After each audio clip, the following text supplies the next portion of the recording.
Ho, ho, ho, come in, my merry friends. Pull your blankets close, fluff up your pillows, and wiggle those toes until you've found the coziest spot in the room, because tonight's story is a full, snowy wonder, laughter, and a pair of mittens that were much more than they seemed. This story is called The Magical Mittens of Mistletoe Mountain. Far above the sleepy villages and frosty forests, beyond the sparkling rivers of snow and whispering pines, there stood a snowy peak called Mistletoe Mountain. Now, Mistletoe Mountain was not the tallest mountain in the North Pole. It wasn't the iciest. It was not the windiest either, though it did have one gusty corner that could steal a hat before breakfast and send it halfway to the reindeer stables. No, what made Mistletoe Mountain special was this. It glittered day and night, morning and midnight, under stars, under moonlight, under dawn's first golden stretch. The snow on Mistletoe Mountain glimmered like tiny diamonds, and the little evergreen trees that grew along its slopes always seemed to hum with joy. At the very top of the mountain stood a tiny warming cottage made of pine wood and stone. Smoke curled from its chimney in neat little puffs. Lantern glowed in the windows, and above the door hung a sign that read, "Mittens mended, tea poured, stories welcome." The cottage belonged to an elderly elf named Merryweather. Now, Merryweather was not a toy maker. She was not a cookie baker. She was not a sleigh builder or a bell polisher or a present wrapper. Merryweather was a mitten maker, and not just any mitten maker. She was the finest mitten maker in the whole North Pole. Her mittens were famous for being warm enough to toast your fingers even on a coldest night. Her mittens were soft, sturdy, beautiful, and almost impossible to lose. Almost. There was once an elf who lost one in a berry pie, but that's another story entirely. Merryweather lived alone except for her round little snow owl named Button, who blinked slowly, hooted politely, and believed all chairs in the cottage belonged to him. Every winter, elves, rabbits, foxes, children, and even the occasional reindeer climbed Mistletoe Mountain to visit Merryweather's cottage. Some came for mittens, some came for tea, some came because the mountain had a way of making hearts feel quiet and happy, and some came because Merryweather told the best stories north of the peppermint forest. One bright snowy morning, as sunlight scattered across the mountain like handfuls of sugar, a young girl named Holly trudged up the winding path to the cottage. Holly lived in the village below with her father, who carved sleigh rails, and her grandmother, who made the fluffiest pancakes in 3 frozen valleys. Holly was 10 years old, with red-brown hair tucked under a knit cap, cheeks pink from the cold, and eyes so curious they were often half the thought ahead of the rest of her. She loved climbing trees, reading maps, asking questions, and trying things that were just a little too difficult for her on the first try. She was brave in a clumsy sort of way, the sort of brave that says, "I can do this," and then immediately trips over a snowdrift. That morning, Holly climbed the mountain with one mitten on and one mitten missing. Not lost forever, mind you, just lost somewhere between the sled shed and a very enthusiastic snowbank. When she reached the cottage, she knocked twice. Inside came the sound of clinking cups, a soft hoot, and then a cheerful voice of Merryweather. "Doors open, if your heart is kind." Holly pushed the door open and stepped inside. Warm wrapped around her immediately. The cottage smelled like cedar wood, cinnamon tea, and fresh wool. Bundles of yarn hung from pegs on the walls. Little shelves held Rows and rows of mittens in every color you could imagine. Bright berry red, icy blue, moss green, creamy white, and golden yellow like winter sunlight. Button the owl sat on the back of a rocking chair and blinked at Holly as if reviewing her entrance technique. "Good morning, Miss Merriweather," Holly said. Merriweather looked up from her knitting basket and smiled. She had silver hair braided down her back, spectacles perched on the end of her nose, and a full length of laugh lines that made her seem as if she had been smiling for years without interruption. "Holly Pine," she said, "you've come with one mitten and one chilly hand. That's a very lopsided arrangement." Holly laughed. "I lost the other one." "Of course you didn't," said Merriweather kindly. "Sit down before your fingers start writing complaint letters." Holly sat at the fire while Merriweather poured a small cup of cinnamon tea with extra honey. Button flew down and settled beside the teapot like a tiny feathered guard. "Now, my merry feathered friends." After Holly had warmed her hands and taken 2 bites of a ginger biscuit, her eyes drifted to a pair of mittens resting on a mantel above the fireplace. They were unlike any mittens she had ever seen. They were white as fresh snow, but when the firelight touched them, little glimmers of silver and gold moved through the wool like hidden stars, and each cuff was stitched a tiny green leaf with red berries, mistletoe leaves, delicate and bright. Holly stared.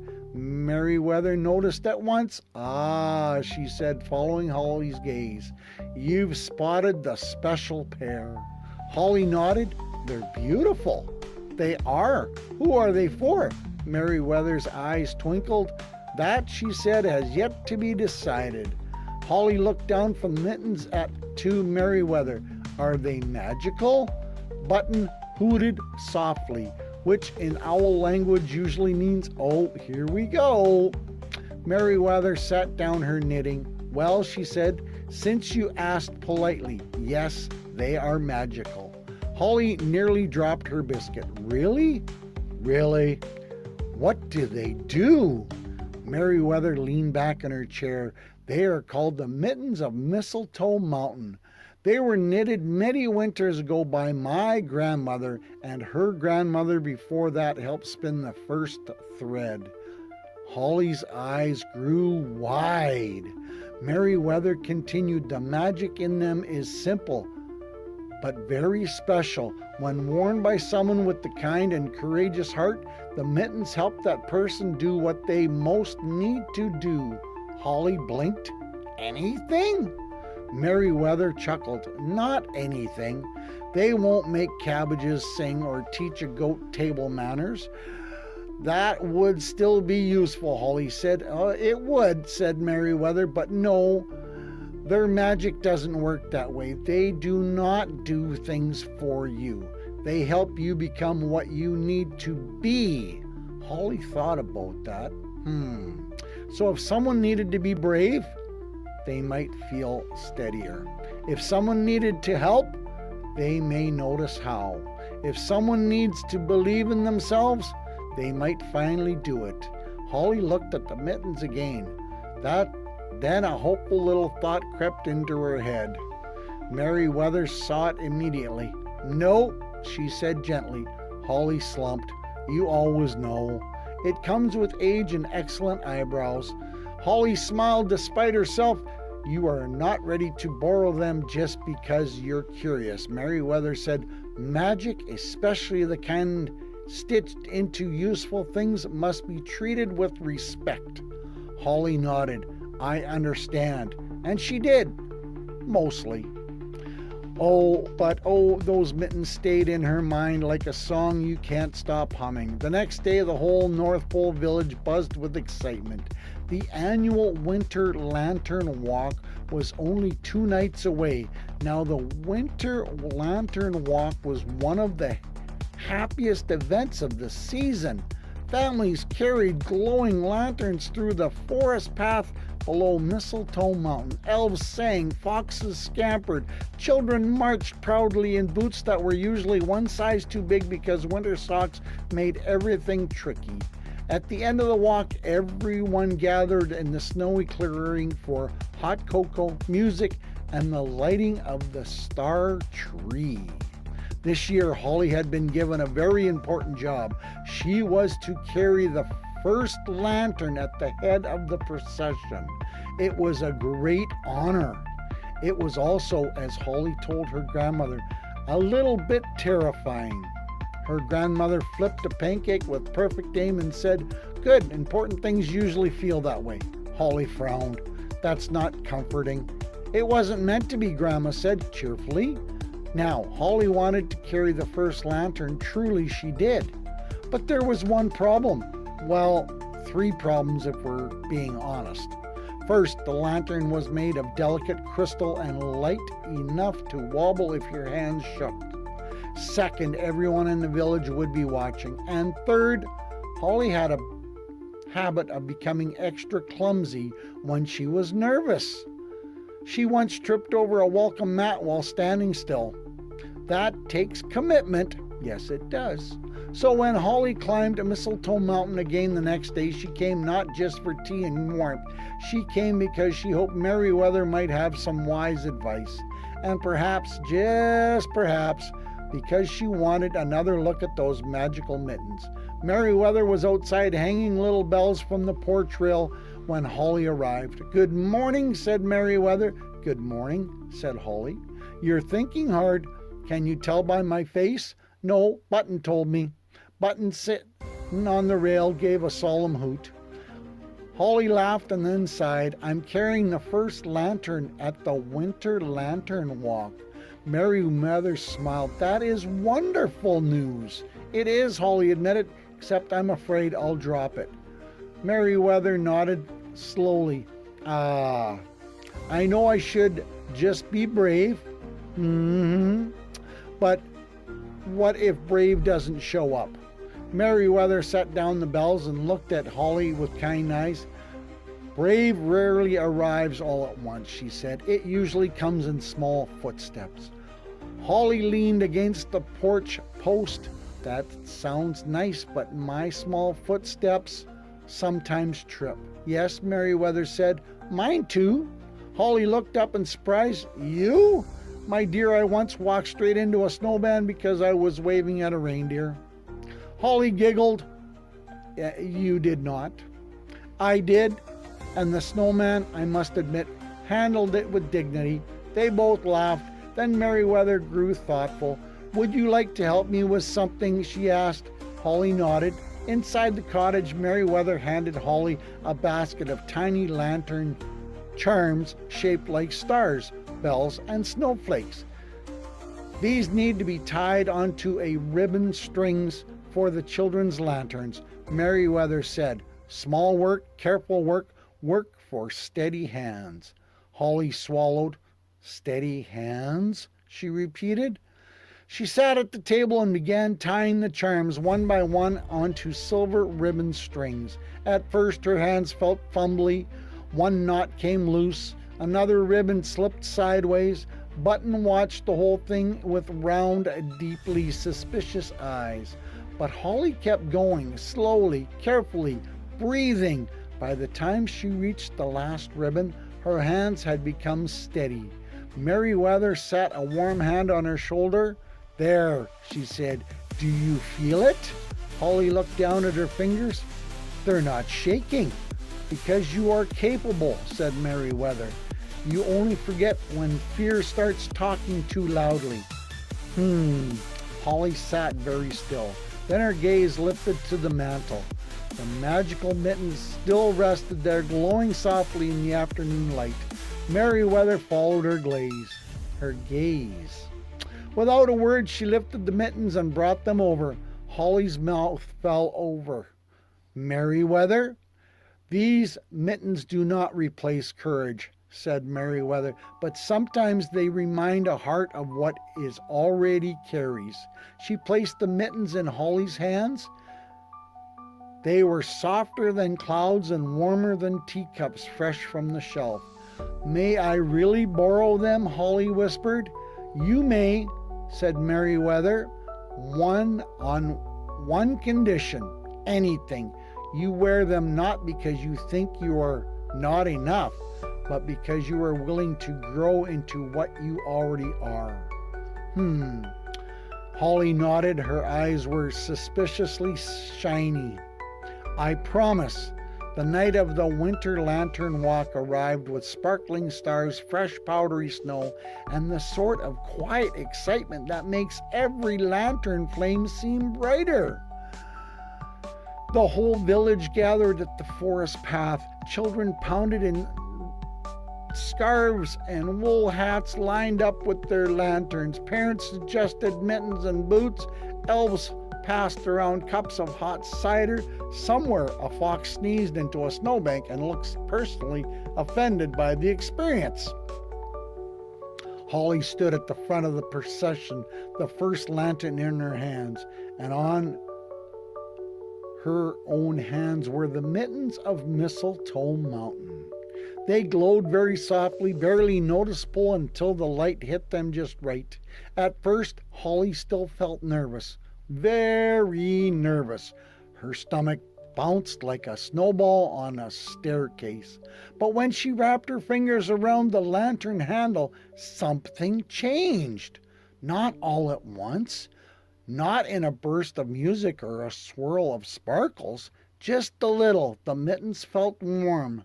Her breath slowed, her thoughts settled, and inside of hearing only her fear, she began to hear other things too. The crunch of boots in snow, the cheerful chatter of children, the gentle jingle of sleigh bells in the distance, the wind in the pines, the moment itself. Holly looked back at the light, at the lines of lanterns behind her. So many little lights, so many smiling faces, and suddenly carrying the first lantern didn't feel like standing alone. It felt like helping everyone begin together. Well now, that was a very different sort of feeling. The procession started. Holly walked carefully, lantern steady in her mittens hands. The path carved through the trees where snow rests on branches like frosted cake, and lantern lit danced in warm little pools across the white ground. At first, everything went perfectly.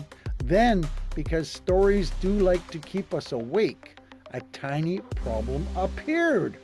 Just ahead, on the narrowest part of the path, one of the youngest children, a little elf named Nori, got her scarf caught on a crooked branch. Not badly, not dangerously, but enough to stop her in place and make her tiny lantern wobble. Oh, squeaked Nori. The line behind her slowed, lanterns bobbled, and a few children bumped boots. Someone in the back said, "Are we still walking?" Holly stopped at once. Her first thought was, "Oh no, don't stop the first lantern." Then she remembered something Merryweather had said. The mittens help you do what you most need to do. What Holly most needed to do was not hold perfectly still. It was help. So Holly turned, handed the first lantern carefully to Theo, the bell ringer elf beside her, and knelt in the snow. "It's all right," she said gently to Nori. "Hold your lantern steady. I've got your scarf." Her mittened fingers moved carefully, loosening the knitted fringe from the branch one thread at a time. Nori sniffled once, then stood very still. "There," Holly said, at last. The scarf came free. Nori beamed. "Thank you." Holly smiled and took back the first lantern. Theo grinned at her. "Nice save." Holly's cheeks went pink, not from embarrassment, from pride. The good kind. The procession continued. When they reached the clearing, everyone cheered as the star tree was lit. Music played, cocoa steamed from hot, big silver pots. Children laughed and waved their lanterns like glowing fireflies. Meriwether stood near the cocoa table with Button on her shoulder. As Holly ran up, the old elf smiled warmly. "You did beautifully," she said. Holly looked down at the mittens. "They really are magical." Meriwether nodded. "Yes, but tell me true, what was the most magical part?" Holly thought about her steady hands, the warm courage, the moment on the path with Nori. Then she smiled. "They helped me stop thinking only about myself." Meriwether's eyes twinkled. Exactly. Later, when the last lanterns had dimmed and the final songs drifted into the snowy night, Holly climbed to Mistletoe Mountain one more time to return the mittens. She placed them gently on the mantle. For a moment she just stood there looking at them. "Thank you," she whispered. Meriwether, stirring cinnamon in 2 mugs of tea, said softly, "What did they teach you?" Holly smiled. "That courage can be quiet." Meriwether nodded. "And?" "That helping someone else can make you forget your fear." Meriwether smiled again. "And?" Holly looked at her own bare hands. "That magic is nicest when it reminds you what you already have." Button hooted, which this time clearly meant, "Well said." From that winter onward, Holly never forgot the mittens of Mistletoe Mountain. She did not borrow them every day or even every year. Most years she did just fine with ordinary mittens and a brave little heart. But whenever she climbed the mountain and saw those white mittens glowing by the fire, she smiled because she knew their secret now. Their greatest magic was not in sparkling wool or old stitches or hidden winter light. Their greatest magic was helping people notice the goodness they already carried inside them. And that, my merry friends, is one of the finest kinds of magic there is. Here's the moral of the story. True courage does not always arrive in grand, noisy moments. Often it comes quietly, one small steady step at a time, especially when we stop focusing only on our fear and begin thinking about how we can help others. Kindness, responsibility, and believing in ourselves are a powerful kind of magic because they remind us of what we need most is often already inside our hearts, waiting to be trusted. Wow, boys and girls, mums and dads, what an amazing story. I hope you enjoyed that. Come back again tomorrow, because I might have another story on Storytime by Santa. Ho, ho, ho, Santa loves you.